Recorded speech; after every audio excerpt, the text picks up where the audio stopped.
Well, it is only 27 degrees out here this morning, and we are in our final stretch of our landscaping project for this year.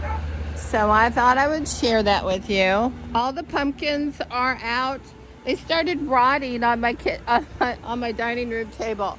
So that's sad because I think I spent over $100 for these quote unquote, I think gourmet pumpkins. Hello. It's just a pumpkin at the end of the day. And then they rotted on me. So anyway, you can hear the noise in the background. And I'm going to show you the concrete cutters are here today. National Concrete Company. And we have to replace the sidewalk that was damaged with all of the rocks that were brought in.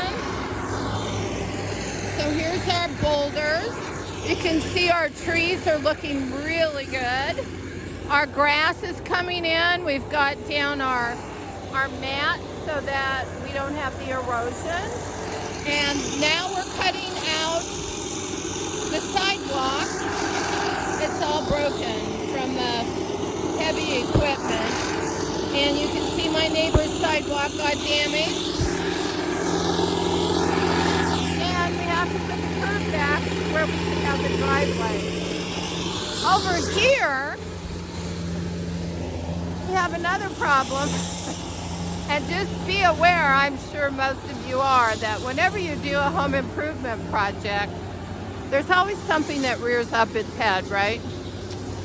So, back in the day, somebody decided to put a driveway in, and they put it in over the property line.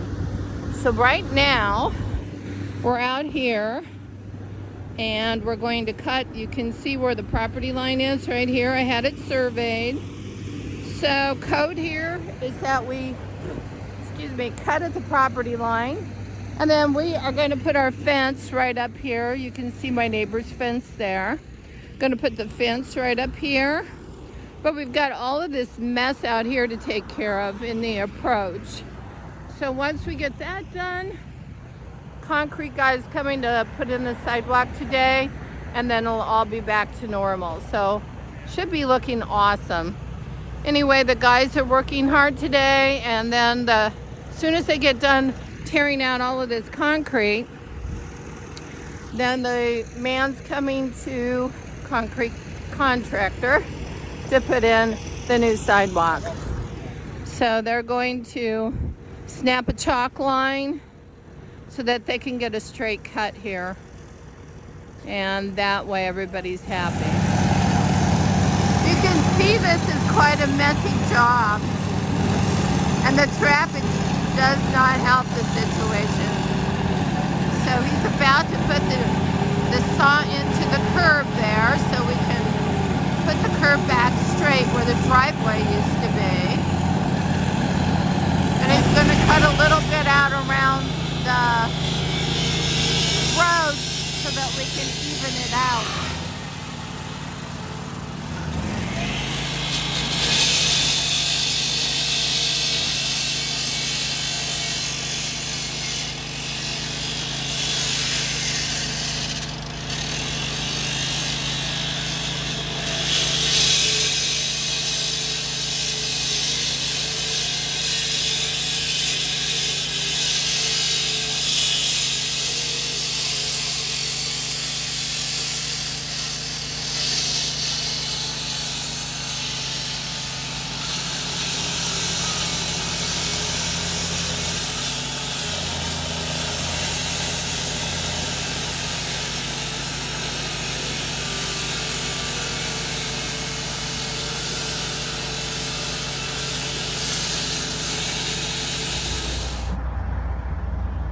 As you can see, this is an extensive operation trying to get everything lined up.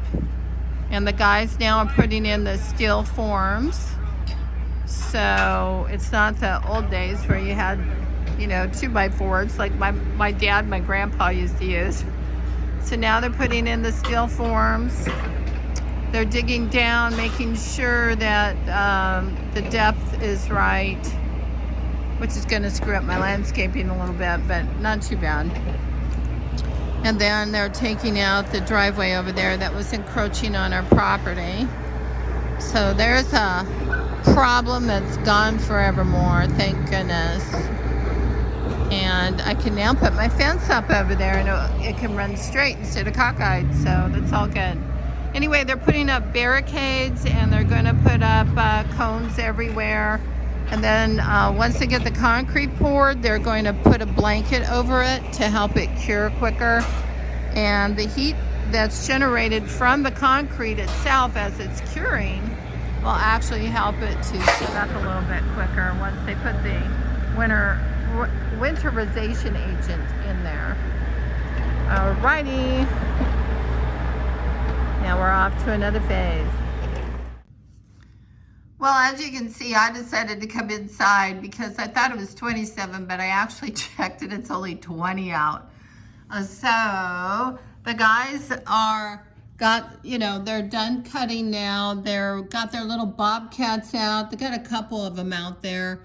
And what they're doing now is they're picking up the concrete that they've cut out, all the curbs and part of the approach to the driveway that we took out, and then the sidewalk. And so what they're going to do next is then come right behind that and pour it.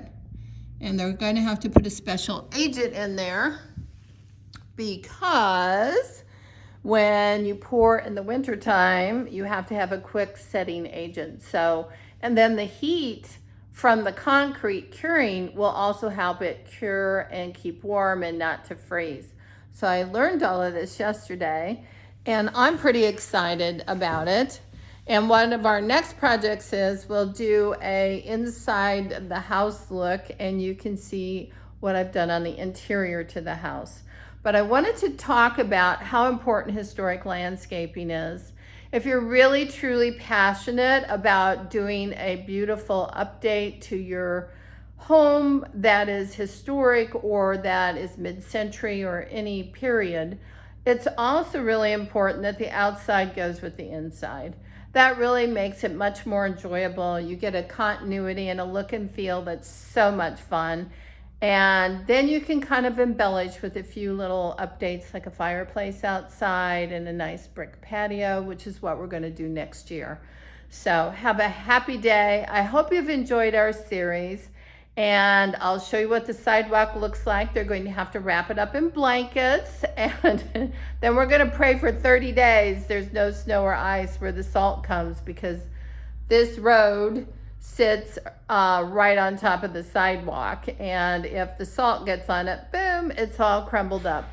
So it needs 30 days to super cure. We have the dump truck out here, so they're getting ready to throw all of the stuff in there. As you can see, our project has taken a lot of manpower. There will be 15 guys here working today to get her done.